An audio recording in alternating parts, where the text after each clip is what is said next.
Good evening. We are back. We are finally back after a few weeks out. Just obviously want to thank Brian for obviously taking the show last week, first and foremost. But we are back and we're going to talk all things Arsenal. And let's be frankly honest, it's absolutely miserable at the moment in terms of what we're going to talk about. But we are going to try and get through it all and kind of digest of what happened Saturday. We're going to look back in terms of quickly go browse through the League Cup final, the FA Cup exit, and also look at the Sporting Lisbon game. And we're going to look ahead to a big night at the Emirates on Wednesday night, where we've got the potential of getting to a semi-final of the Champions League. So it's not all bad. And yeah, we got a big game on Sunday. Could be the title decider. Man City versus Arsenal. And what can go wrong? What can go wrong? But before we go into all that, I'm going to say good evening to my two glorious guests, two of the very, very best. So firstly, good evening to George. How you doing, mate? Yeah, not too bad, mate. Well, been better with football, but apart from that, yeah, can't complain too much.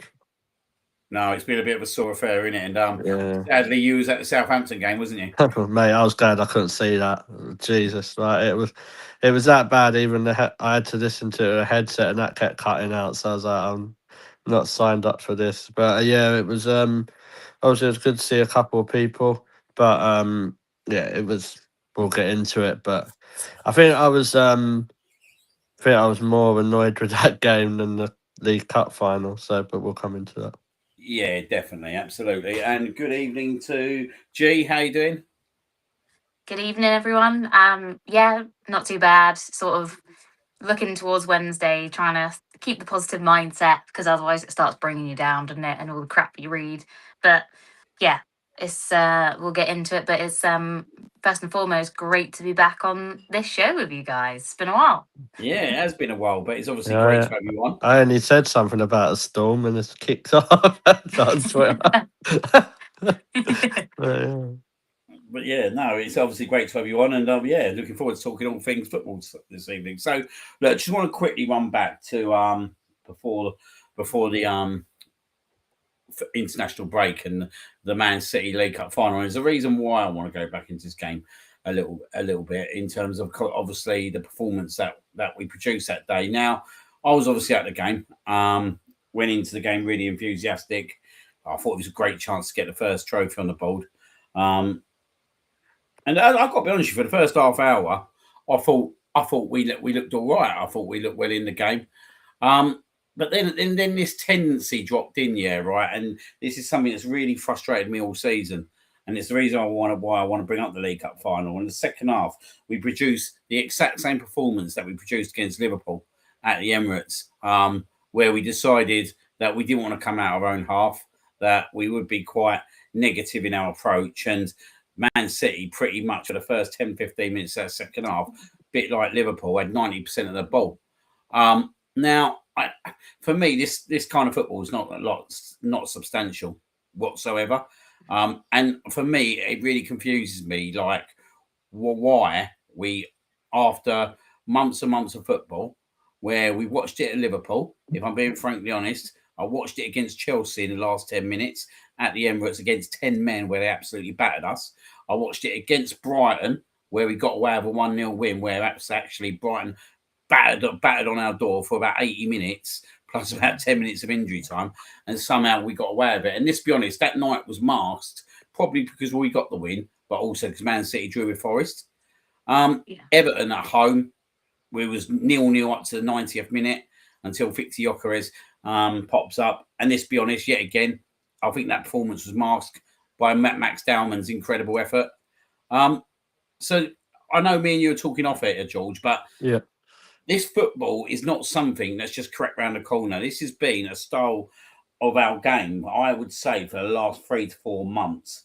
And when I sit here and say to you that actually every game I've been to the Emirates, I'd say from the Spurs game, where we beat them 4-1, every single half time, including Aston Villa, which we did batter them in the second half, I've been scratching my head at half time. So what is the issue here? What is the problem? And why is it that we're letting teams dictate to us the style of play? And why are we going into this mode in games like the Liverpool, the Man City game, but also I'd say Bournemouth, where we're deciding to just shut up shop. Yeah, I think you've got to also think of the Wolves game, mate, at home. Like that was another one, like where we just got away with that, didn't we? With the own goal towards the end. That set you off air, mate. I think this has been going on since Sunderland away. I can't think of another game after around that time where we've been positively convincing. I think there's a couple of aspects to it. I think there's so much pressure, and this isn't defending the players or Arteta or nothing, but I think there's so much pressure because obviously, as everyone said, 22 years. There's so much pressure there. We had the injuries. I think a fit Martin Odegaard is more who we've missed so much because obviously Declan Rice has to sit back and be a bit more deeper, and so that's affecting our play. I honestly don't understand why we are so negative. At the start when it was happening, I thought, are they just trying to get results through and then go for a dodgy period? But it's a bloody long dodgy period. I did. It's been going on like 2-3 months. So I honestly don't know. My bigger issue is that there's been a massive drop off from players in that period. With that, like, so obviously, someone I'll mention is Ben White. Mate, I think he's been atrocious, absolutely atrocious, and I really like Ben White. But you notice him not being with Timber not being there. I think Zubimendi was great at the start. The drop off there. Saka's been Saka, but now he's injured. So if you're asking me why, I honestly don't know. But it's not sustainable, and it's not gonna get. The only place it is gonna get us is going trophyless again, and that's just being blunt. And look, the fallout of that, if the fallout that is going to occur if we do not go and bring home either the Premier League or the Champions League, I know I don't want to go there, but does it cost the manager's job if one of them trophies don't come home? I don't see how he can. I don't see what's left in his. So before we go into that, like he has done amazing stuff to get us battling for trophies over the last few years. This, like for the title, like let's remember, some people have short memories. We were 8th when he first started and battled. Where we saw some awful nights, Liam, but now we need to be winning those trophies. I think if you're in the position that he's in and you don't bring home a trophy at least, questions have to be asked. They have to be asked. I said to someone, could it be Southgate-esque that he just can't get you over that line? Because let's be honest, we've had plenty of opportunity to actually get a trophy, like especially like the FA Cup, what we'll come to, and the League Cup. Like I agree with the first 30 minutes, thought we was all right in the game, and then we just done what we usually do. So I think I'm not an Arteta out fan. I'm not buying into all this stuff. I'll sack him now because I think that's ridiculous. But at the end of the season, it'd be interesting to see what the ambition is from the club, Liam. Because if they give him, because there's talk of a new deal. So if that's still on the table after not winning something, then that shows the club don't really care about trophies. I think there's some good. I think there's some good points you've raised there, man. I'm going to go with G on that question. Obviously, it's been really frustrating, isn't it? Let's be honest. The last month's been very frustrating in terms of how we go into that League Cup final and how we've come out of that League Cup final. We still are in the hunt for the 2 biggest trophies, but if we don't win this Premier League, I just don't know where we go from here. Like, this is probably Man City's probably third. Let's say probably their third worst season under Pep Guardiola. Okay, because obviously last year was horrific. Obviously his first season wasn't great, but this is a Man City side that haven't looked to be in the title race. We're being totally honest with you for the majority of the season. Their results. I know they had a really good result with Chelsea yesterday, but let's be totally honest here. Chelsea are naff. Chelsea are absolutely naff. Yeah. We made Chelsea look so much better in the league game when they had 10 men. But when you watch them yesterday, the second half they got torn to pieces. But this is a Man City side that over the last month themselves are drawn home to Nottingham Forest. They let a 2-goal lead slip against Tottenham Hotspur. out of all teams who have been absolutely out of form, and drew West Ham, another relegation, 1-1 at their ground. So we're not talking about the forever conquering Man City team, are we? Like, it's not like they've been in absolute incredible form themselves over this last month. So do we think we're maybe an overreaction at the moment, or do we actually sit there and think, no, we are in a lot of trouble? I think it's a hard one because in one side, you know that Man City become even if they've had a bit of an off season, they tend to become the animal that we know of them at this time of the season, don't they? Like, let's be honest. And that's what we can hope we will get to when we get over the line, to get that mentality of like, we know what we're doing now. They look fresher, they look more eager and hungry. And I don't know if I've ever said it, but I've said it to like my friends and my dad and all, that cup final was way bigger than that result on the day, in my opinion. And I said it, whoever, that is such a mentality game as well. And especially the way that we lost it. It was unforgivable. And I was unbelievably fuming that day. And all you heard everyone talking about was, oh, well, we're focusing on other things. It's like, but that, in my eyes, would have been such a breath of fresh air to have won that. And like, yeah, of course we want bigger things than that. And that's not the only thing that it is good enough if we just ended up winning that. But to have won that and to have beaten them, I think would have just settled us down a little bit. And you can kind of see the spiral that we're going on at the moment. The only thing, it's got to change somehow, hasn't it? And who knows when that's going to finally click, if that's Wednesday, because let's be honest, it wasn't a great game at Sporting Lisbon the other day, but also they had been on a really good run at home, hadn't they? And when you get into the deeper knockout stages, you're obviously going to be a little bit apprehensive in the way that you play. But maybe then if we're coming home and the atmosphere is there, and that's the bit, if we can do something good enough then to take it into Sunday. But I think it's one of the biggest games in a very, very long time on Sunday. And it's one of those where if we lose, we know that they're racking up the points now and the momentum is on their side. And if we win, it's an incredible, obviously we'd love to win, and we haven't won there for so long either, have we? So it's all those things that we tick off if we do that. But when you look back at it, you know, obviously straight away you get people online or people that you know sending you a message to say, oh, bottling it again. It's like, but hang on, we're still 9, obviously not now, but 6 points clear, let's say. But after we lost, we were still 9 points clear with 6 games to go. In any other respect, no other team would be said that they were bottling at that point. They'd just be like, oh, a little bit shaky, but they're still ahead. Whereas no one takes into consideration where we actually are and how many games we've lost over the whole of the season. You try and take the emotions away from it in the moment because what we're watching is awful and it shouldn't be where we're at right now as leaders and hoping to win. But also where I think where we are, when you take a step back and say, well, yeah, right now we're 6 points clear. And if they don't go into Sunday and do something good enough, then do they even want it as much as we do? It's that balance at the moment, isn't it? Where what we've seen for so long, probably like 5 or 6 weeks, hasn't been anywhere near the standard we expect. The players haven't performed. Maybe 1 or 2 come away from it with some sort of grace, but the rest of them, like, I want them out the door as quick as they can for the performances they put in.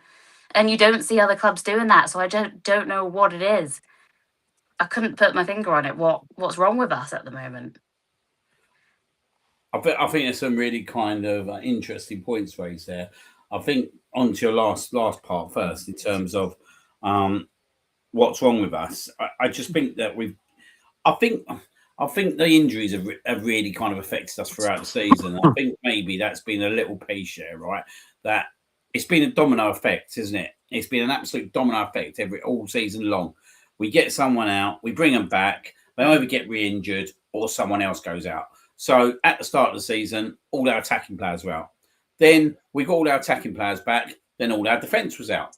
And I just feel that we've been on this domino effect for the full season. And I think the problem we got now is, right? And I do put the responsibility on Mikel Arteta's door, because one thing that I think he's been pretty useless at over the last 5 to 6 years is rotation of his squad. And I don't think anyone who's in the chat can really argue with me regarding that. Now, he has got slightly better this year because he's got better players on the bench.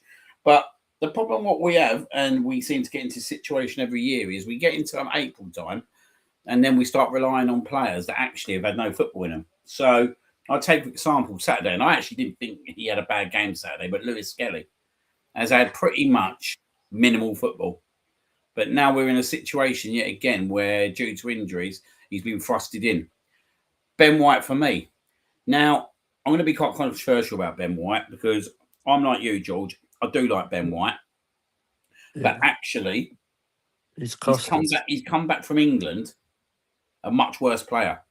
Now, has that affected him in terms of, he went out to England, look, he scored that, you know what, it's a tap-in.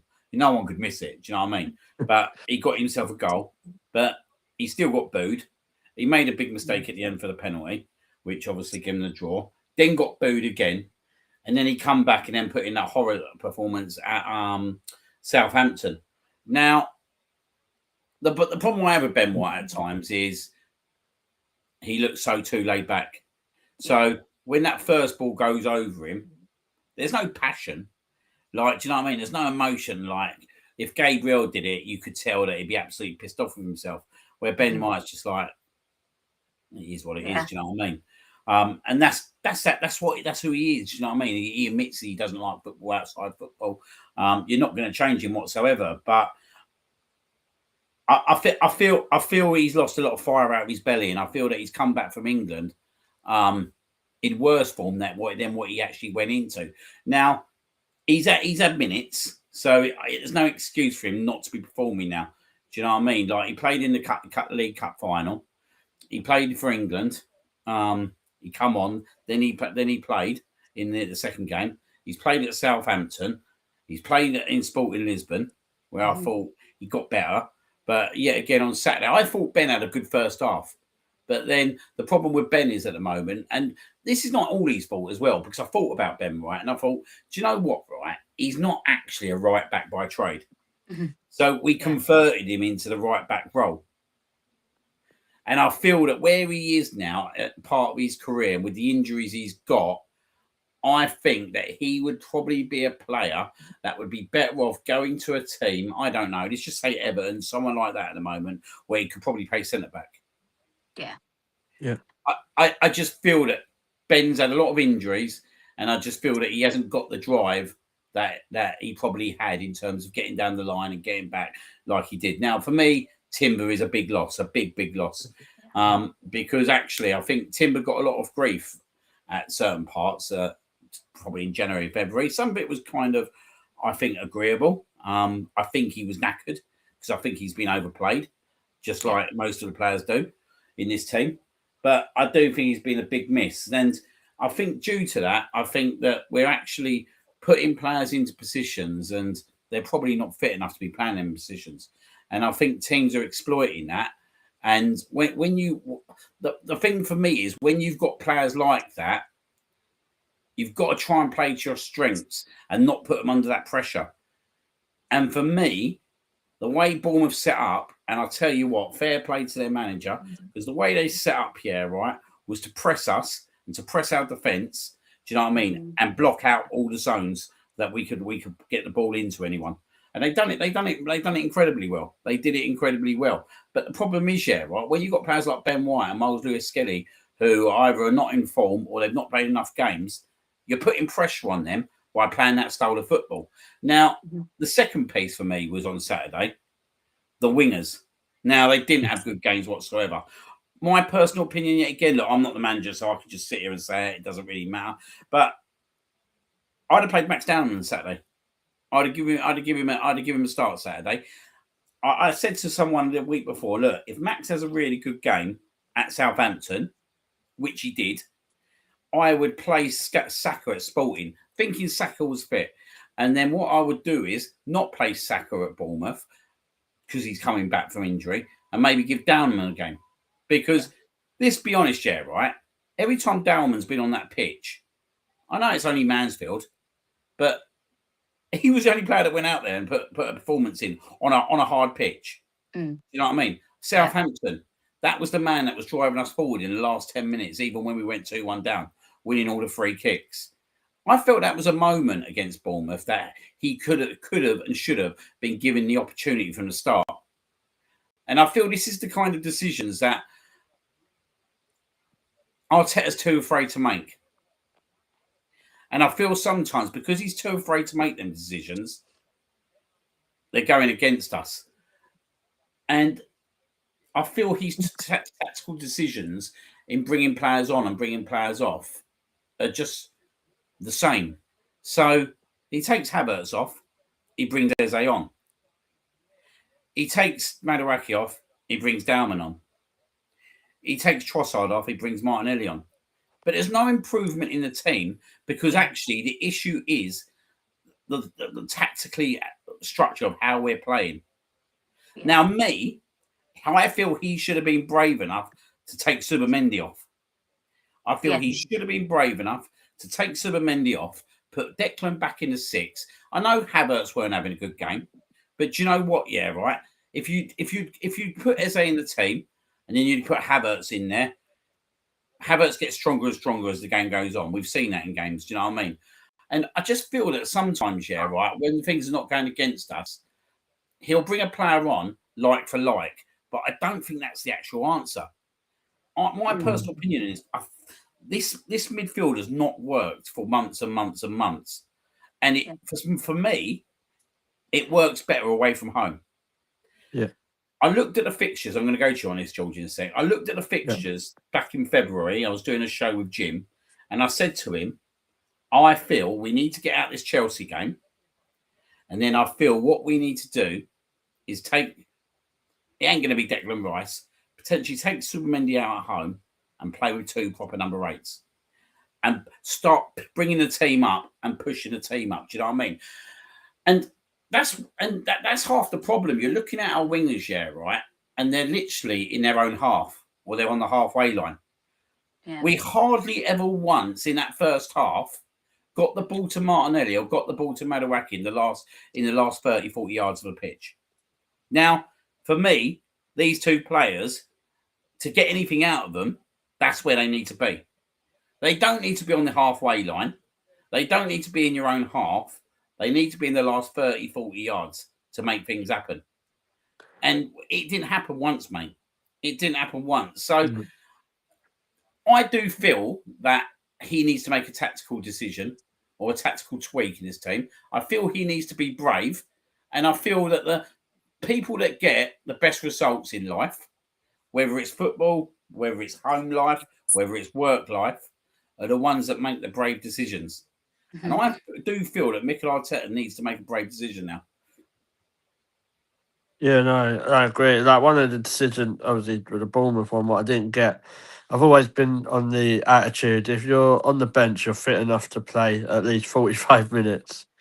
So why didn't he take Zubimendi off, move Skelly forward and put Capio there? Like, that could have been, that's something different.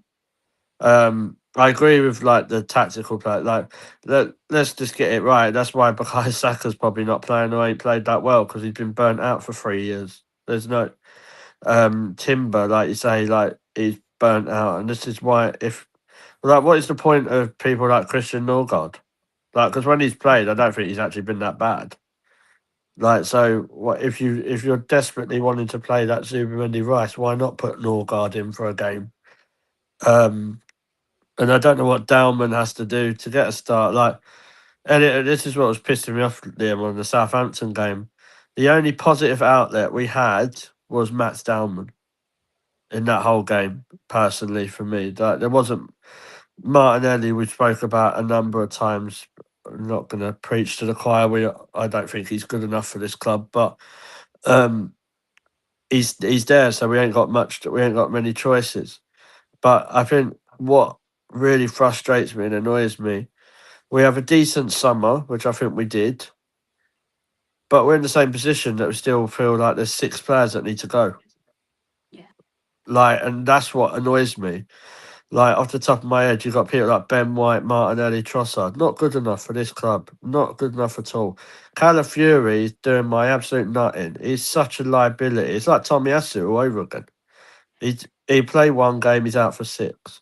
So that's why you end up having to play people like Lewis Skelly at left back. And that falls on Arteta. I'm not saying it's Arteta's fault these players are getting injured, but you have a squad of 25 or whatever it is, so you use it. Do you need to be playing Martin, Zubimendi and Rice in near enough every single cup game? You don't. And if Zubimendi was playing really well, I'd understand, but I think he's massively dropped off. So I think, like you said, Liam, he has a lot he does. There is some stuff with Arteta that you can say it's not all his fault. At the end of the day, these players should be doing better. They should have a bit more attitude, wanting to win. I've seen from some of these players, I don't think that's there. But I don't know. I just feel like it's like Groundhog Day every year. We have the same conversation. I wonder if you listen back to our podcast this time last year if we're saying something similar, or the year before that, year before that. It's probably not much difference. I think it is apparent in it that players like Martinelli, Mr. Inconsistent, 1 goal in the league this season. Not good enough. Not for a win against Man City, which was a big goal, but like you say, not good enough.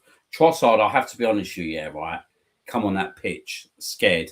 Now, we're talking about a 30-year-old player who I think has been a good player in the Premier League for Brighton and Arsenal at times, but clearly, he's on the decline.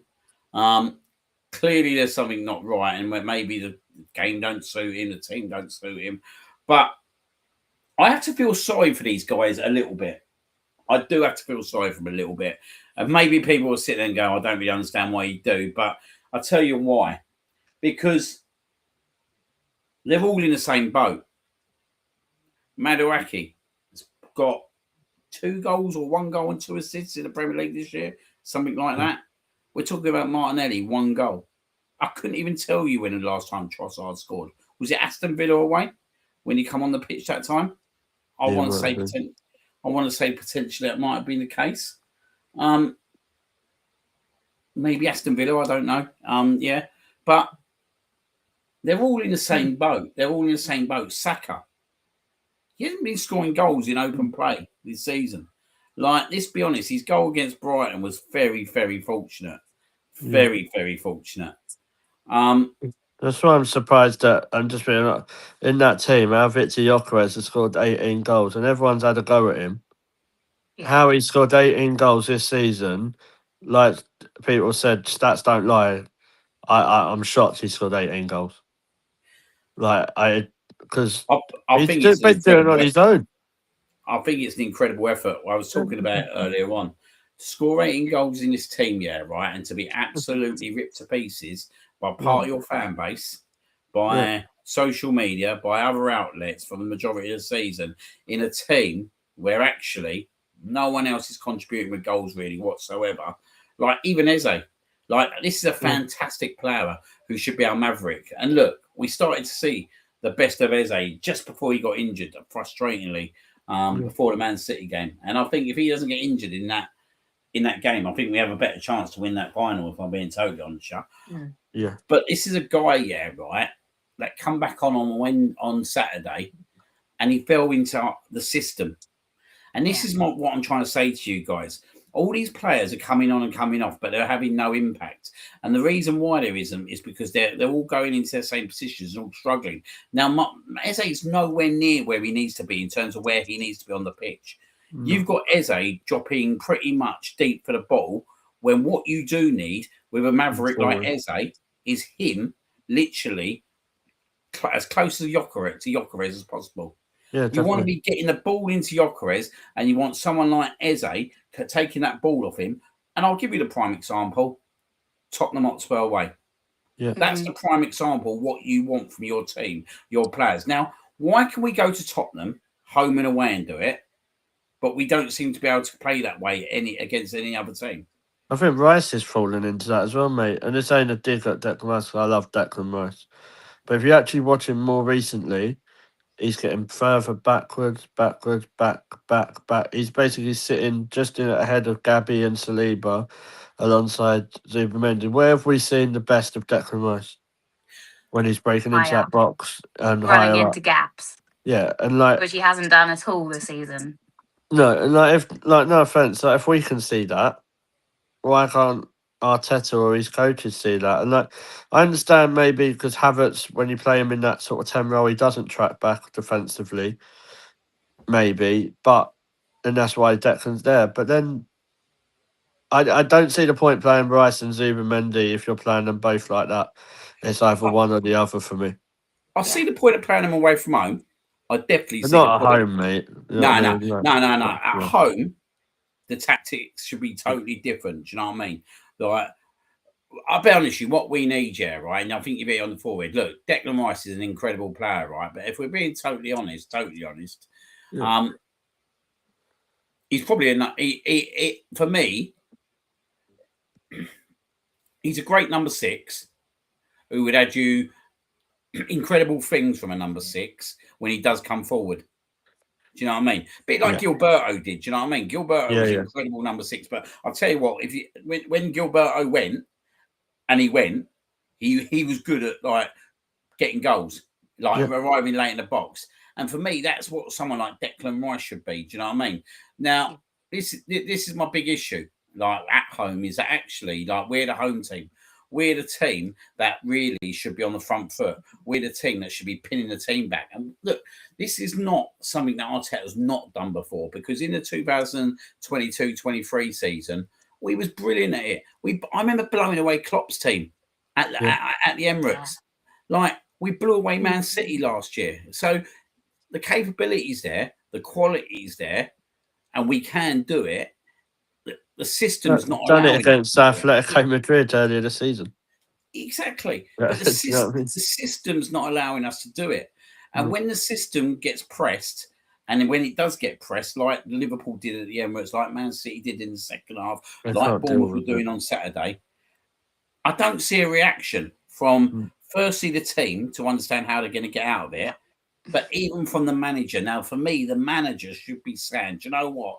Okay, I've not got it right, 55 minutes in, but you make 3 subs in one go, right, and just bring 3 players on and take 3 players off and not change the tactical way we're playing. You're not going to achieve anything. There's no point. There's no, like, for me at that point, right, I'll tell you what he should have done. He shouldn't have made 3 subs. Like, if you're the Bournemouth manager, you're sitting there thinking he's panicked. He's panicked. It's like he did against Man United and he brought 4 on in one go. It's panic station. Now, really, for me, I'd have made 1 sub at that point. I would have took Zubimendi off. Yeah. And then I would have brought on Eze. And I'd have said, Declan, get in the number 6. And I would have kept Martinelli on for 10 more minutes. I'd have kept Havertz on for 10 more minutes and seen if we'd got a reaction out of that. Do you know what I mean? Yeah. But we made the 3 subs, but we didn't change the tactical structure of our game. And when they score, really, I don't know if you guys agree. So if we go like 1-0 down and then we equalise. I've noticed at Southampton. Oh, it's probably before that, but even at Southampton and even on Saturday, I am not confident that we're going to go on and win the game. Not at all. Yeah, and that worries me. Like at the end of the day, we're playing Southampton. They're in the Championship, challenging for the playoffs.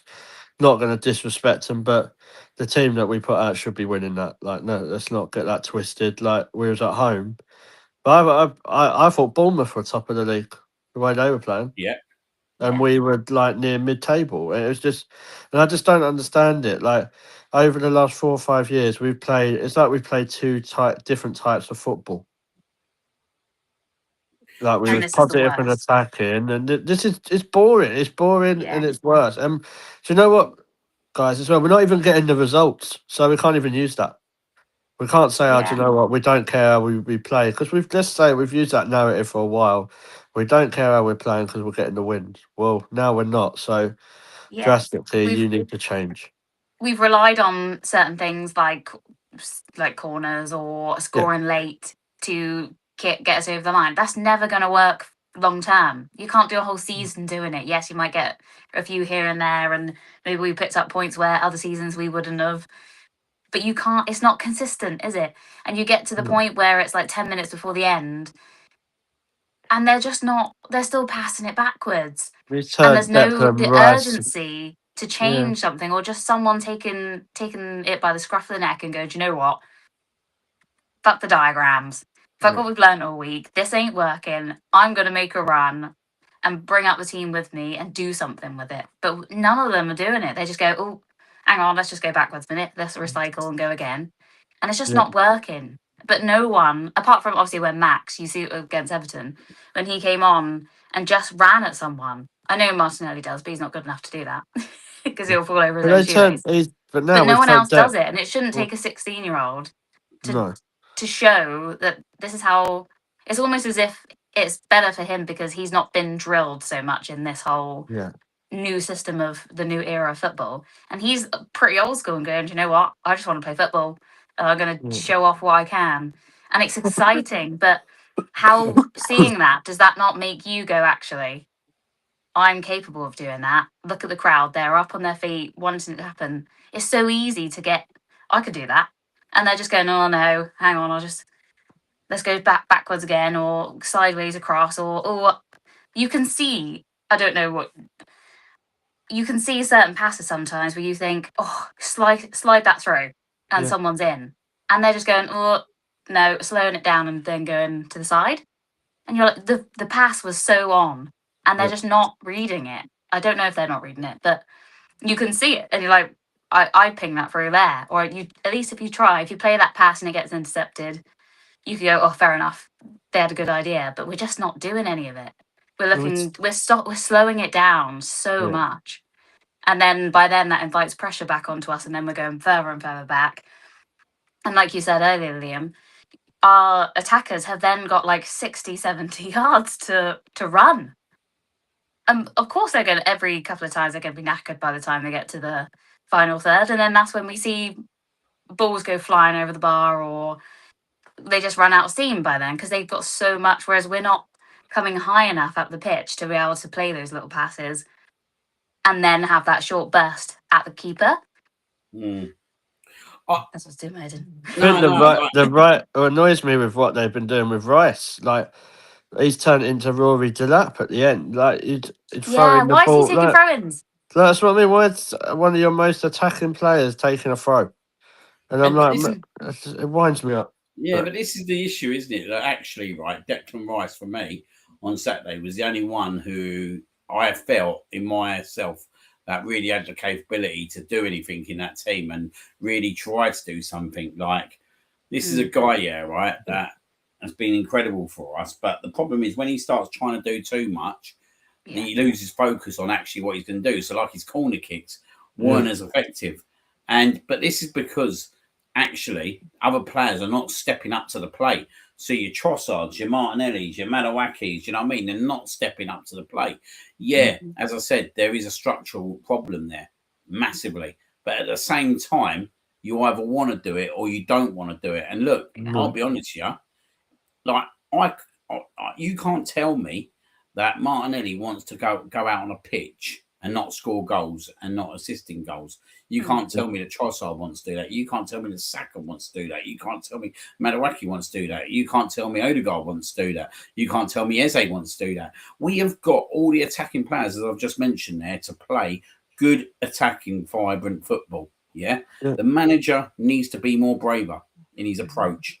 Otherwise, he's going to be staring down at the end of the season a very uncomfortable situation. And let's be honest, right? It will be an uncomfortable situation. Yeah, of course. I'll tell you now, mate, it's an uncomfortable situation for all of us lot.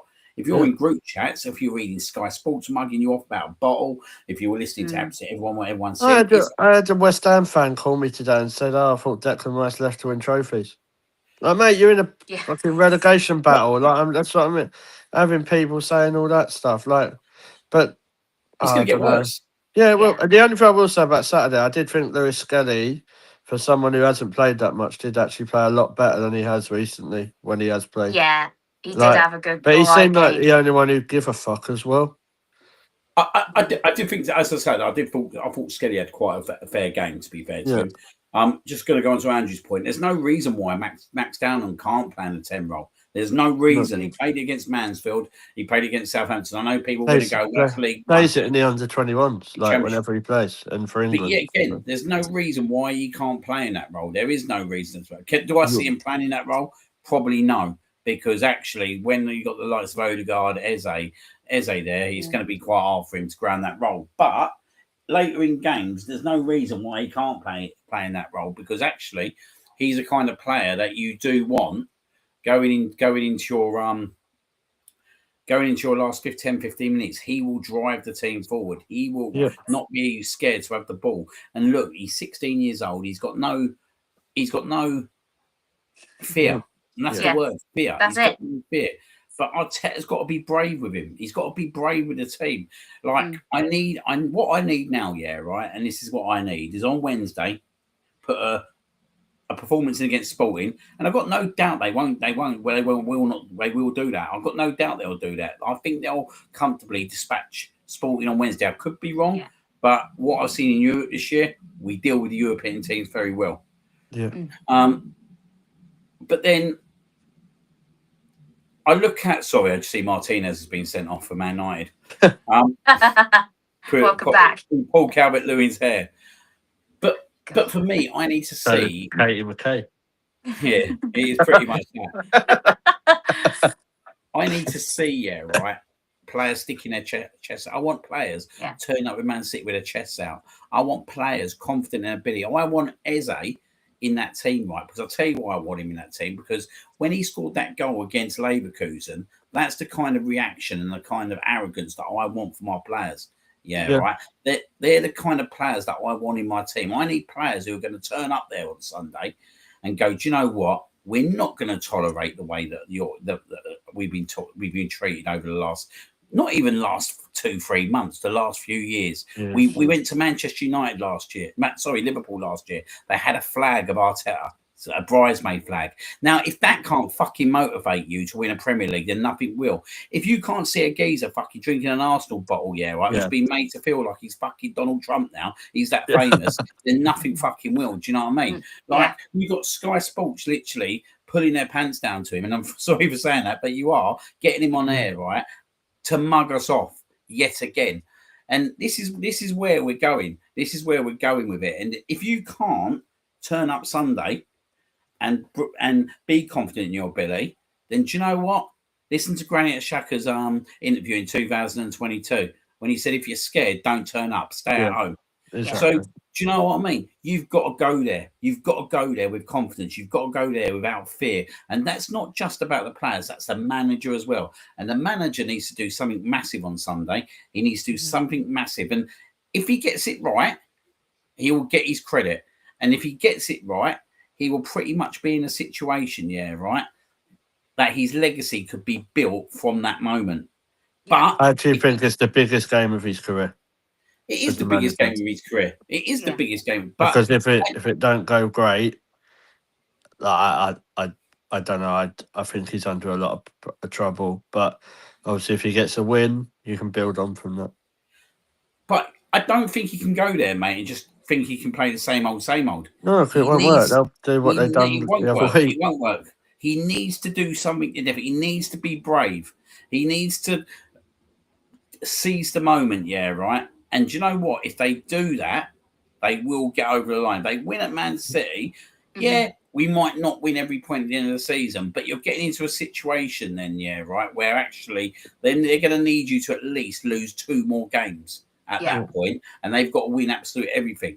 And this is the moment for me. And I've said it before, and I'll say it again, right? No team that I've ever seen win the Premier League has not had a statement victory. I just don't see how you can win the league with not beating one of the big teams Like, and I'm talking big teams. I'm not talking your Chelseas at the moment because they're not in a title race. You know what I mean? No. Before that one gets thrown at me. I'm not talking about Aston Villa because they're not in a title race. I'm talking about your big teams. You go and beat, like Liverpool did last year, go and turn up at Man City and beat them 2-0. That's what champions do. That's what champions do. And do you know why? Because they went there, they puffed their chests out, and they're like, "We're not scared of you." And that's what we've got to do on Sunday. That's our trophy, not yours. Yeah. It's we've had enough. Like, this is our time. But they have to. I'm dreading Sunday. Honestly, it's going to be the worst bag of nerves we've felt for a very long time leading up to that game. It's going to be awful. I'll tell you what it's going to be. They have to. They have to find it. Forget everything. Yeah. Forget every single minute they played this season and just go, this is it. This is our chance. And they just have to. And how can they not find that when you're this? Like, I know that probably it's a little bit, the momentum and morale's probably a little bit dipped, but it will just go, who's the men, isn't it? Is it going to be men versus boys? Who's the men that are going to step up and go, that trophy, that title is ours, and we're doing it here to prove that we've earned it. Yeah. I'll tell you what it does remind me of this game. I'll go back to Tottenham. Do you remember when we both were fighting for fourth place? And we had to wait all day. And it was 8 o'clock. We lost the game, by the way, which was fucking. But the build-up to that day was absolutely horrible because actually we were desperate to get Champions League football. And I do actually put it at that kind of game because we're in that same moment again where we're desperate.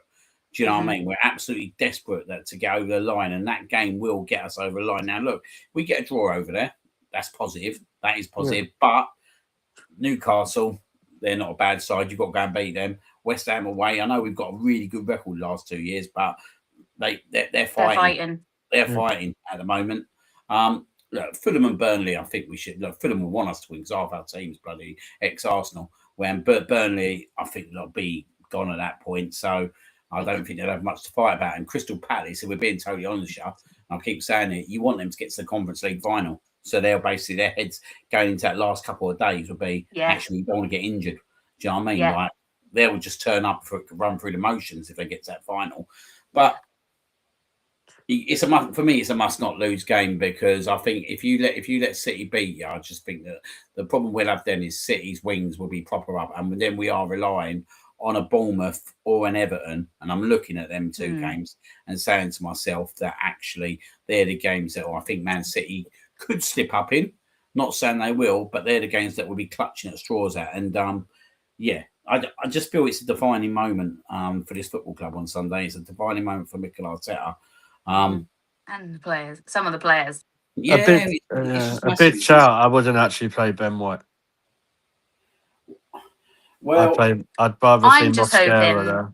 We've just kept some players off the games for a little while, and they're all going to come flying back to us by Sunday.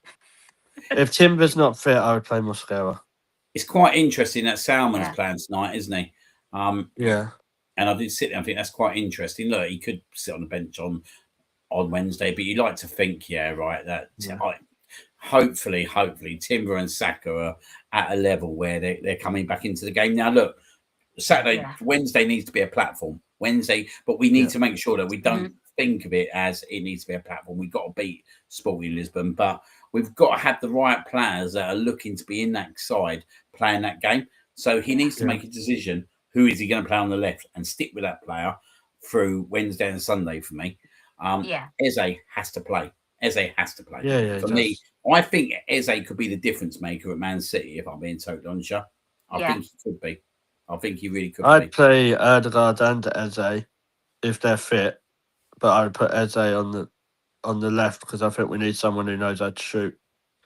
And I think Eze offers more than Martinelli and Trossard on that left-hand side. Yeah. If they're both fit, if they're not, obviously then Eze plays in the 10. But I know we prefer Eze in the 10, but for that game, we need someone who's clinical. You can't offer too many chances up at the Etihad, and I think Eze would offer that. We've seen how clinical we can be. Yeah. I think the other big one, Hincapié, will play Wednesday, won't he? Yeah, he'll be back in tomorrow for the minutes in the legs, and then ready. And it just annoys me why they don't obviously, like we've seen, Gyökeres is in really good form, isn't he? Like, let's not get that wrong. Like, just play him the ball. Like, he's going to, that's the whole job. Play him the ball, taking on the shots. All right, yeah, he missed a couple in games, but he got the penalty, put that away.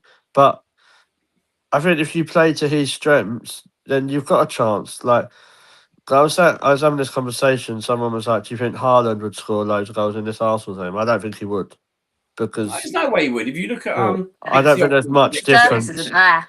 Yeah, because the service isn't there. So imagine if the service was there for Gyökeres, he'd probably have about 28 goals or 30 odd by now. But I think you know what the strengths are. Like, we're saying all this. Arteta and them players know what they've got to do.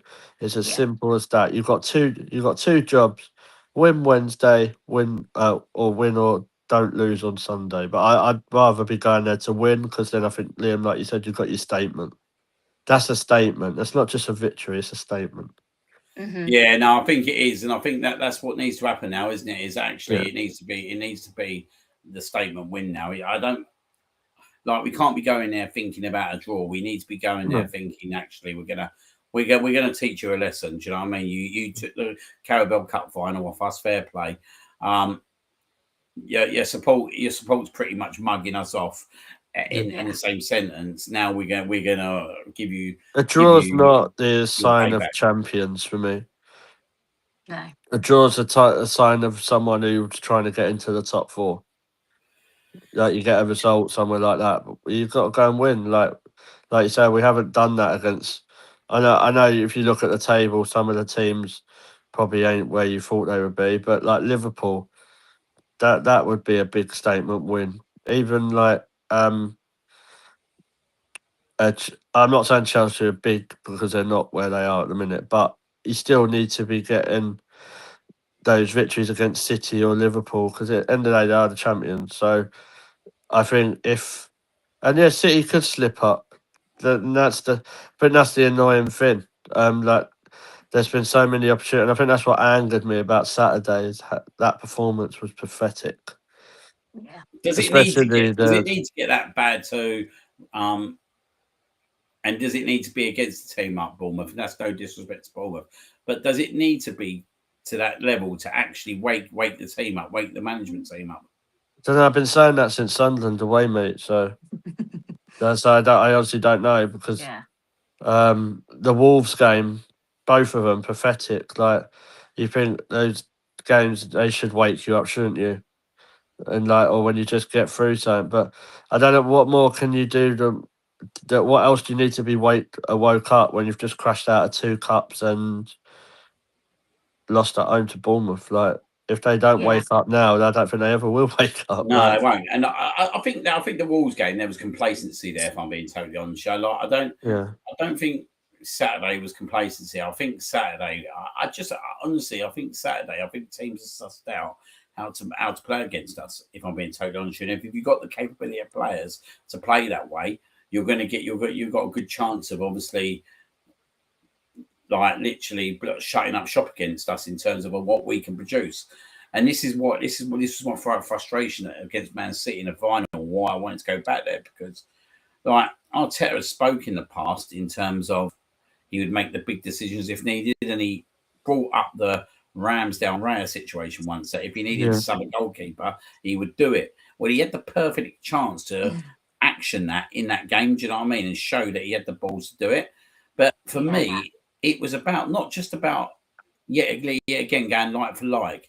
It's about what you do with the whole team. Now, for me, in the Man City game, the whole team needed to push up to the halfway line, because actually, if the whole team pushes back up to the halfway line, so's all them Man City players that are literally trying to press us at that point. I mean, because actually they can't play that game. They can't play that game. And where I was at the ground, I was watching players like Havertz. And to be fair to Havertz, he's sitting in the midfield role like that. And then he's pushing right up, waiting for the ball from Kepa, because Kepa don't know what to do with it. But Kepa's still not releasing it. Then he's thinking, actually, do I drop back in because I need to go and support the midfield? Or do I push, or do I just stay up with Gyökeres? Now, what should have happened with that for me was actually the whole team should have come up. Yeah. The whole team should have come up. But you're just watching it and you're thinking, surely you can see that. Do you know what I mean? Surely you can see that. We need to do something different here because they've literally had the ball for the last 10 minutes and we can't get out of our own 30 yards. We literally can't get out of our own area. And that's the kind of management decisions that I want to see. I want to see when we are struggling in a game because actually maybe the system doesn't suit that we've got a plan B, a plan C, or a plan D. But all I see is like for like at the moment. And I started thinking back about it, and I think, do you know the only time we won a trophy under Arteta? He played free at the back against Man City in the final. Yeah. So actually, sometimes it can work. I remember Arsene Wenger back in the 2017-18 season. We lost 3-0 to Crystal Palace in April, funny enough. Probably the same weekend. We're probably week 32, like it always is. But after that day, he went free at the back. And we then went and beat Man City and Chelsea to win the FA Cup final with free at the back. And I'm not saying we need to be going free at the back, but sometimes a tactical change can get you where you need to get to by the end of that season. And look, there's nothing wrong with making a change. Sometimes it's what's needed to freshen things up. It might bring a little bit of spark into a few players. Like, can you imagine that you get a spark out of Eze, then you get a spark out of Gyökeres? Do you know what I mean? Then you get a spark out of Saka. If you get sparks out of them players, then you're looking at a total different ball game, and you're looking at a team that can attack and can score goals and can do things. So, you look at City, Liam. Look at what Nico Riley does for them. Yeah. I don't ever see us having a player or someone in that position doing that, and that's the way they set up with different tactics. Like that could be someone like what Lewis Skelly could do, or even like a Timber or someone when they're playing. But I think he might be injured, O'Reilly apparently. But what my point is, look how he plays like a second forward sometimes. Yeah. He's technically where he shouldn't be. Yeah. But he's actually then scoring goals from just be honest, like being brave and just being like, I want that. That's what I mean. Who do you think even sometimes, like, don't you think, why can't Saka switch wings and go on the left? Yeah. He's left-footed. He could ping such a great ball from that instead of cutting inside, which everyone knows he's going to do. Yeah. Or overrunning it to pull it back and no one's really there because they're doubling up on him every time. Why can't we just switch wings and say, 10 minutes, I'm going on the left? Like even just small things like that, it's not hard as a winger to play on both sides. Like the bravest thing, I don't know if it was brave, it was more desperate, was Gabriel turned into a number 9 on Saturday. Like, fine, like, if you're trying to, like, why not? But I just mean, like, someone, like, from, like you say, Saka switching on sides, or, like, Martinelli, like, why not? Why not, like, if, what I'm saying is, if Gyökeres is not on because they've took him off, why not put Martinelli through the middle? Yeah. Well, he can't do any worse than what he does on the left. Exactly, like these, not even sometimes that. drastic changes. Maybe even sometimes such easy changes to be like I say, like 5 minutes, and if you get no luck or they're just doing the same, whatever. Yeah. But it's like they don't show, and that can come from the players themselves. That doesn't have to be Arteta saying, "Oh, why don't we switch?" Would you not have something in your mind to actually let me have a go at that player? Let me have a go at the right back instead and see if I get any luck here. I don't see him doing it. No, but on Sunday, don't see him doing it on Sunday. Why not say something different? Stephen Mendy, you're not playing. Miles Lewis Skelly's playing next to Declan Rice, and you got Capio. Something different. They wouldn't expect it. But it's not fair on Skelly, but you know what I mean? Because throwing him into a game like that's more. But they could try it on Wednesday, perhaps. But I don't know. I'm interested in what he does Wednesday night, to be honest.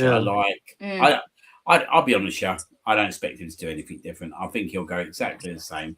If I'm being, I'm not being negative here. I'm just being kind of understanding of what I've seen out of Mikel Arteta in terms of the way he manages and the way he does things. I don't see any kind of tactical change. I still see Subamendi and Rice playing Wednesday. I still see Subamendi and Rice playing Sunday. I'm not adverse to it on Sunday whatsoever, but he does need to push Eze further up the pitch and get him into the kind of situations that he was in against Tottenham. I mean, he needs to be brave. Do you know what I mean? And he Yeah. needs to put their wingers further up, and he needs to bring the defence further up.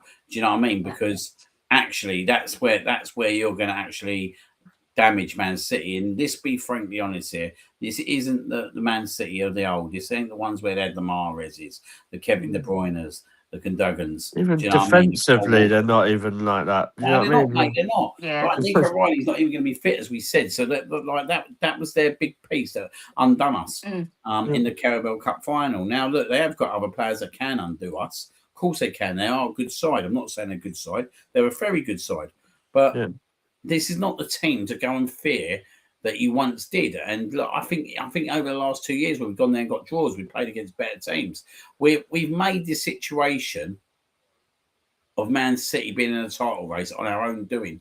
Like you said, when you're 2-0 up at Wolves, you shouldn't be drawing 2-2. Do you know what I mean? Like when you're 6 games away from winning a title, you shouldn't be playing the way you're playing against Bournemouth. And it's happened now, and there's nothing we can do about it, but we have to react. And part of the thing of reacting is to put a solid. We're quite lucky that we're playing on Wednesday, because I think actually I wouldn't want to go into that Man City game straight after that performance. So on Wednesday, it does give certain players an opportunity to express themselves and put some confidence in their boots. Now he needs to set that structure up on Wednesday to kill this Sporting game off as soon as possible, in my opinion. Because the sooner you kill it off, the sooner you can get players off the pitch. Now, the worst case situation Wednesday night, that game goes to extra time for whatever reason. Like you got Man City sitting at home with their feet up, and you got us playing an extra half hour, and it becomes more pressure. And one of the things that, by us not killing off games this season, our players are expected to play 96, 97 minutes of games, because actually we're clinging on to games, or we're literally, do you know what I mean, trying to get back into games, and that can take a lot of emotion out of a team. And I was drained going away from that Carabao Cup final, and it wasn't just about the final. It was about the lead up of all the games that we've had, and the emotion of the Everton game, the emotion of hanging on against Chelsea, the emotion of hanging on against Brighton. They must be exactly the same, if not more. It's just so much pressure as well. Do you know what I mean? Like I was saying to you before, Liam, like I don't buy into all this shit when they say, oh, they don't see, some of them don't see social media. Of course they do. It will leak through. So that's an added pressure. And I do, and this isn't a dig at the fans, but I think certain people online do have something to an aspect of it, because just support the players while they're at it. Yeah, you can criticise and have all that stuff, but some of the stuff I've seen is like ridiculous, like horrible stuff. Do you know what I mean? Like, so I just think it's an added pressure as well. Like, look how petrified we are. Are you telling me they're not like that? Yeah. Well, this is part of the problem, isn't it? This is part of the problem, and this is part of the issue. And City don't have that pressure. No, they have no pressure. They've got no pressure on them. They got no. But this is gonna be the situation whether we see it through this year. If we don't see it through, it'll be exactly the same next year. It'll be exactly the same year after. I think it could be worse next year. It will be worse. I'm telling you, mate, there won't be much worse of an outfall right then if we don't see a trophy home this year, because it will be off the level. We know it. You know it. I know it. The pressure, even on the normal supporter, is immense, because actually they'll have to go through that kind of process. And it's not worth it. Try not to think about it too much, because obviously it's more the point. It's more the points scoring around in your own fan base, not even just the rivalries, is it? So because there'll be people saying, "Well, I told you," whatever, or do you know what I mean? Whatever way you look at it. So it's not a nice place to be at the minute. No, and this is why the reaction needs to be strong. Like, I've got no doubts that our incredible away fans will go up there on Sunday and bellow the house down, because that's what they've done all season long, and they'll know how big it is. I don't agree with the stick that I read from some people about the Emirates crowd on Saturday whatsoever. I will say, though, I was a little bit disappointed prior to the game that the usual what we would get if we would have had a Tottenham or we'd have had a Man City, like everyone had been up for it, everyone would be in the concourse singing their way, but that weren't the case whatsoever. And maybe that does have a little bit of effect. I don't know. I don't think it has a big effect because actually, I don't think the club did anything either. And it's easy saying like about the fans this, the fans that, but look, the club didn't do anything about it. They told you to bring you lunch and dinner, and they offered up a snack.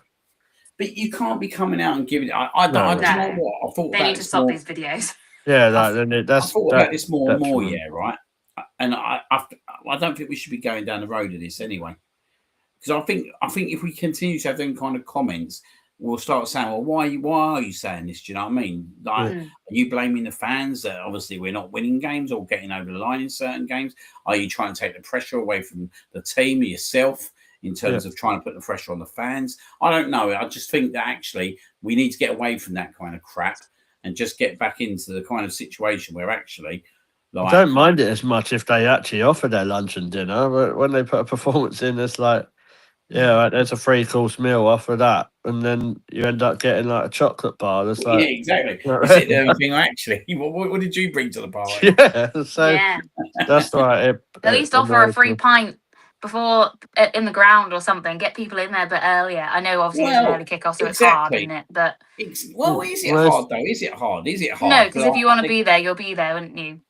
Do you know what I mean? Why not say to them, look, if everyone gets there at 11:30, like you said, we'll do a special offer. You got to be in there by 11:30 and give the reason, give the fans the reason to actually do that. Now I heard like all this stuff from Oliver Holt, who do you know what, I think's a twat anyway. And when he said today that he started putting it on the fans and all that kind of stuff, but we see that at Tottenham the other week, and then they lost the game miserably. Do you know what I mean? They all turned up in their thousands. Ironically, on the day that we was in the Carabao Cup final, and then lost the game at home. So actually, does it really make a massive difference? No, it doesn't. Like it's good, and it can get the atmosphere going. And I do think we need to do more in terms of, and the club needs to do more in terms of like insensitive as well. But do you know what I mean? Sometimes these things can kind of actually put even more pressure on the players. Do you know what I mean? And as we look in the Tottenham situation, I think they were 2-0 down, weren't they, or something like that? Yeah. And in 20 minutes or something. Yeah, I don't know. Like, I just think that actually, do you know what I mean? You need to be able to produce it on the pitch at the end of the day. And we haven't seen it. That's the thing, isn't it? We haven't seen it for a while. It's not just the odd here since the cup final. It's been before that. We haven't. I said to my brother the other day, I said, I don't remember the last game. I was like, obviously the moments of like Everton with Dalman scoring that goal was brilliant, and you all like buzzing afterwards. But I don't remember actually being like, what a cracking game that was. Like we played so well. It's just like, well, we did all right, but we made a mistake, or you know, I can't remember the last time I was like, fuck yeah, this is how I want my team playing. I genuinely can't remember. Pre-season, probably. When you look at the Aston Villa and Atletico Madrid game, I'll use them maybe then. At half time, it was 0-0. We was against Aston Villa. We was the worst team in the first half. If Onana don't go off injured, that game don't finish 4-0. I'm telling you that now, mate. He was running for our midfield like no tomorrow in that first half. So actually, do you know what I mean? Like I don't remember. As I said, like last time I remember us having a really convincing display. Like, don't get me wrong, the second half at Tottenham was brilliant. Yeah. I thought it was good at Tottenham at home. I thought like pretty much the whole game was okay. But that's where it ends. We're looking at the start of the season against Leeds, probably. We beat them 5-0. That's probably where we're Gyökeres scoring too. Yeah. And the Atletico thinking like, oh yes, here we go. He's hit the ground running, and But Munich was all right, wasn't it? Yeah. Right, the Munich game was all right. Clutching at straws here, though. But I also wonder, a lot of the pressure is, like, when we talk about people online and fans online, there's a lot of younger people online, and I'm not disrespecting them, but to them, they've not seen our glory years. There's not, apart from people like who are quite a bit older, they've not really seen like many of the invincible teams or the 98 team. Because I think if you look at the different aspect of the fans that are over the age of 45 to the ones that are in like early 20s, it's completely different. Yeah. Like, and that's understandable, but I think that's where a lot of the pressure comes from. And even if we won, like I agree with what you guys are saying. If we won that Carabao Cup, it's like I know people don't like him, but Pep Guardiola, like I don't normally like agreeing with him, but he's bang on because he says it breeds a winning mentality. That's Yeah. why he likes that trophy so much. What did it do? It helped him and Klopp won that at the start of their reign, as far as I know. It bred a winning mentality. What did they do? Went on and won Premier League, Champions Leagues. So that's why I think that game was so important. You got to be ruthless. As I said, you got Yeah. to be ruthless, and that starts from your manager, like Jose Mourinho, mate. He was ruthless. Yeah. Did I like him? No, I didn't. But you couldn't fault his record, mate. Do you know what I mean? Like if a player weren't playing well, he got ripped off the pitch after half hour. But he wouldn't be silly and just do 3 subs like he did. Do you know what I mean? There'll be a structure to him to how he manages it.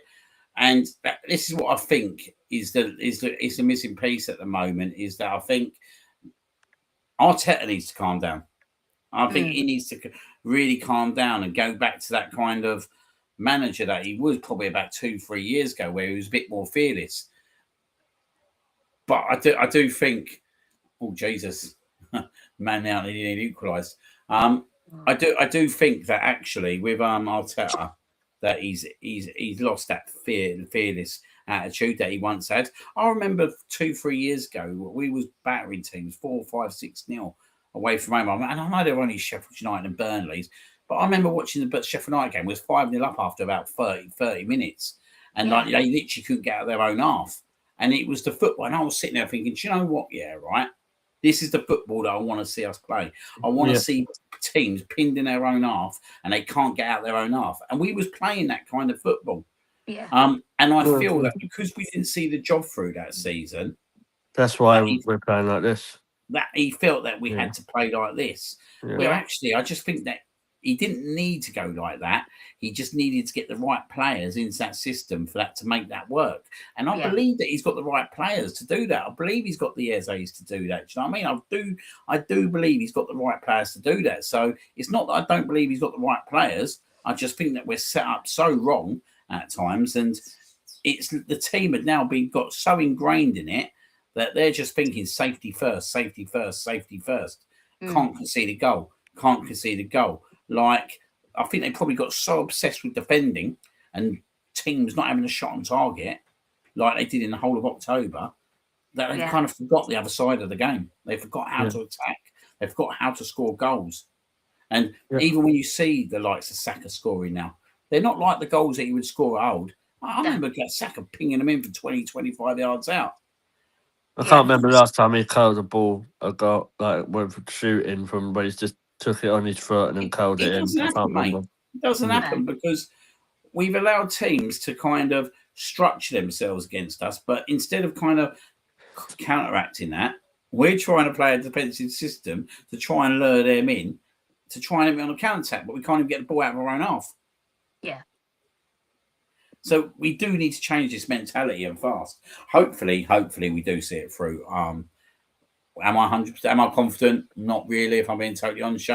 But I do think like Sunday will tell us actually whether we'll win the league or not. If I'm being frankly honest, I think whoever wins that wins the league. Yeah. I think if it's a draw, it's still in the melting pot. It does really help us because actually we could get away with drawing at least one more game. Yeah. And a draw wouldn't be bad because we could get away with drawing at West Ham. And as long as we won the rest of the games, we'd win. Like, obviously, don't want to draw West Ham, but that will give you the draw. I think if you win, I think the momentum will just carry us over. That's what I mean. I think if they win, we melt. Well, you got to think they've got Burnley a few days after, so that'd be the 3 points or the game in hand that they have that is even worse. Like, it's annoying that it's straight after that game, but that's why I think it's also then it's out the way.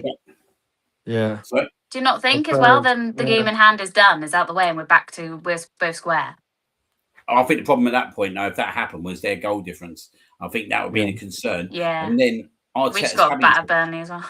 Yeah. But, do you know what? Goal difference going swinging in their behavior, in their favour might actually benefit us in the long term, because actually we would have to then change our style to score more goals. Yeah. But also in a way, like once this game is over, obviously we've got Newcastle, and no game is easy. We know that, and I'm not trying to say or disrespect the other teams, but I think there's so much on this, and that even when the fixtures came out, you always look to when we're playing each other. That's one of the other fixtures that you look for, apart from Spurs. But you do, don't you? That when we play, and then you look and you think, oh shit, it's away in April again. We all know it's coming down to it. And there's so much pressure going into it that once this is done, hopefully then, and obviously we've got the result, the last games we can just go, right, go for it. Take the handbrake off. Just go play the ball. Enjoy the rest of the season then. We've potentially got Bit of 3 freedom. really hard games here, right, away from home between now and the second to last game of the season. Now, Yeah. Man City Sunday, potentially Atletico Madrid, I'd say at the moment, in Yeah. the Champions League semi-final, and then West Ham. As long as we get through on Wednesday. I'll be very surprised if Barca turn that around, if I'm being totally honest. Yeah, I think Simone was shit out his way, do you know what I mean? Yeah. But like Sunday could open up such an opportunity for them games at West Ham and Madrid, because actually the confidence that will come out that they've gone and won at Man City would take it into a Madrid semi-final and West Ham, where actually potentially winning at West Ham could pretty much, if you had beaten Man City, will pretty much be hopefully putting the cherry on the cake and getting you right close to that title. Now, there's a part of me that says that I'd love to win it at West Ham. Like, and obviously, I'd love to win it at home, but I think I think this team, in some ways, would be better for them if they do it away from home, because it'd be harder. Yeah. Do you know what I mean? And I think the confidence they'll get out of that by winning the league away from home will breed into seasons to come. Like, you do it at Burnley, you expect to do it at Burnley. Do you know what I mean? Like, it needs to be. I think it needs to be kind of special to be able to win it. So whether that means winning it at West Ham or whether that means winning it at Crystal Palace, I think that's how they need to win it. I think that's how they will end up. If they do winning it, will be something like that, because it's just been that sort of season. I do agree with Jason. It's a shame we ain't got to play Spurs again. Well, saying that, though, I don't know if I can handle that, mate. But the way this season's gone, it's probably going to go down to the last game against Crystal Palace. So, very much so, mate. Very much so at the moment. But just the way we've been, I know it's been like absolutely mental, like so draining. But I think then games are like, and I do agree. I can't remember who said it in the chat. City have got Everton away, so Everton could be challenging for a European spot. I think they're around that area, aren't they? So that's a Monday night game as well. So that's going to be a game under. Well, I say under the lights. It might be quite light by then. Yeah. You don't know, do you? Because actually, like 8 o'clock now is quite light. But I look at that Bournemouth game as well. Like the Bournemouth game, mate. The way they set up, right. Actually, Bournemouth will play against Man City like they played against us, without fear. So I look at that game and I think actually that could be a game where actually I could see Man City losing that game, potentially. Because they're chasing European spots as well. Well, their wings will be proper up as well, won't they? Yeah. Their wings will be proper up now. So they're going to definitely want to get European football. There's a lot of football to play. They've already just beaten the team that's top. So they'll go into the next game really confident. And actually what you want now is to Bournemouth to continue that rich fame of form. Yeah. Do you know what I mean? Well, sounds like one of the cats.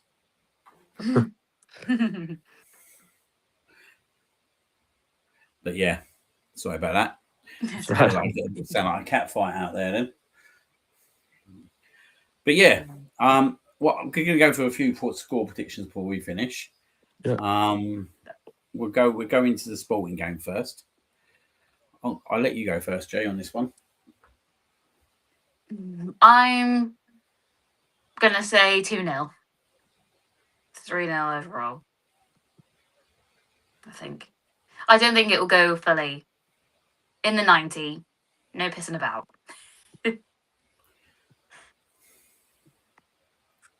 George? I'm gonna go 3-1. So we go through 4-1 overall. I just think they've got no option but to bounce back. I'm not all this. Oh, we need to. No, you have to. You ain't got no choice. I think it'd be an interesting game as it goes. I If we think get they an early- score. Like, you know what I mean? I do think Yeah. they'll score, I especially think if if we Ben get an White's early back. goal, we get an early goal, they've got to open up and go at us. And it could end up being an interesting evening in terms of goals. So, do you know what? I've got this feeling, right? I think it'd be quite open. I'm going to go for something like 4-1. Do you know what I mean? I was going to go 2-0, but I just think actually, if we get an early goal, Sporting Lisbon have to go for it. You can't be in a quarter final and not open up. So it Well, could the become players anything. we've slagged off tonight, you probably know they're going to do well on Wednesday. So. It's the criticism they need. Yeah, hopefully, mate. Hopefully we can get a victory and a few goals as well. Yeah, that'd be nice. nice. The whole stadium doing the celebration. And now the big one, Man City Sunday. I'll let you go first, George. Thanks, mate. What are friends for? Exactly, mate. So I'm torn with this because my attitude with the game, I'm going to do the exact same what I've done with the Arsenal Barcelona Women's Champions League final. In case Gav's watching, I expected nothing when we went into that. I expected nothing when we went to the bridge the other week and we went through. So I'm going for 1-1. I'll take that all day long. Yourself, G? 2-1. She's not saying to who. Obviously, never in the opposite direction. I'm not that kind of gal. But I think it'll be like 1-1 for a while. I think it'll be a we'll both get a bit like, ooh, and then something will happen. Yeah, I'm going to go. I'm not like Rory Jennings who likes his team losing. Exactly. He's a prat anyway. Yeah.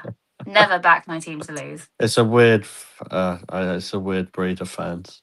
Weird behaviour that. I have to stay optimistic, Mr. Morgan. By the way, I have to do it, mate. I'm going to go 2-2. I can't. I just think that actually, I think if we're going to do it, we're just going to gradually get over the line. And I think that would be a platform. A draw. It'd be a very good result. I think it gives us, as I said, it gives us that option to be able to draw one more game. Yeah. Do you know what I mean? But not lose a game, basically. So I'm going to go 2-2. But yeah, it could be anything. If we let them score early doors, right, then it could be an interesting game of football. Need Rob Holding back, mate, for he's like a bloody goal against Man City. Yeah, exactly. He gave it a wink, didn't he? Do you remember he gave it a wink? We were 3-1 down. Oh, gee. I could do another Calavori screamer. That would be nice. Yeah, I do.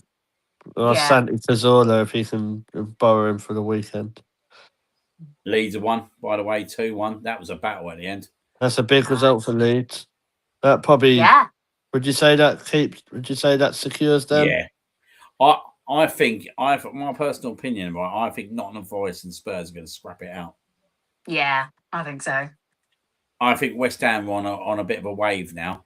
I think that comprehensive win over Wolves will get them some confidence. It's mad how quite similar Spurs and West Ham games are actually. Cause Spurs have got to play Brighton. That won't be easy. That's this weekend, and then I think Spurs have got got Chelsea last game, and then where West Ham have got ours. So it's, don't know. I counted it. Not that I want Spurs to go down or not, but counted if West Ham get 8 points out of the rest of their games, then Spurs and Forest don't, and then Spurs are down. Spurs have to get 10 to be safe, I think. I think Forest are the ones that I look at. If Spurs do get out of it, I think Forest will go down. I think they needed to win yesterday, Forest. Yeah, and I think while they're battling out, West Ham will just creep up. Yeah. But obviously, do you know what? I hate the Forest owner. Any other season, I'd love to see him go down. Yeah, Yeah. but I'd love not. to see him go down, but not this season. No, Not this no. season. Right. Obviously, thank you very much, guys, for coming on tonight and talking all things Arsenal. Never easy after No a problem. hard weekend like we did, but fair play to you both for coming on, and thank you very much. Yeah, No no worries. worries. I had Thank to you do to it double last week with the women, so it was. I had to. That was a punch in the guts, weren't it? Yeah. Oh, double whammy. A punch in the face, as Mikel Arteta would put it. Yeah. Yeah. It's. Yeah. But yeah, no, thank you very much. And obviously, thank you very much to everyone else in the chat. Obviously, I've been talking all night. Good to see you all on. It's good to be back. So yeah, look, obviously, massive week ahead. A Champions League semi-final could be up for grabs. Need to get a comprehensive fixture over Sporting to get that one over the line, and then the big one Sunday against Man City in what could be the title decider. Yeah, well, I'm very optimistic, but I think we'll just see how this week goes. Good night. No.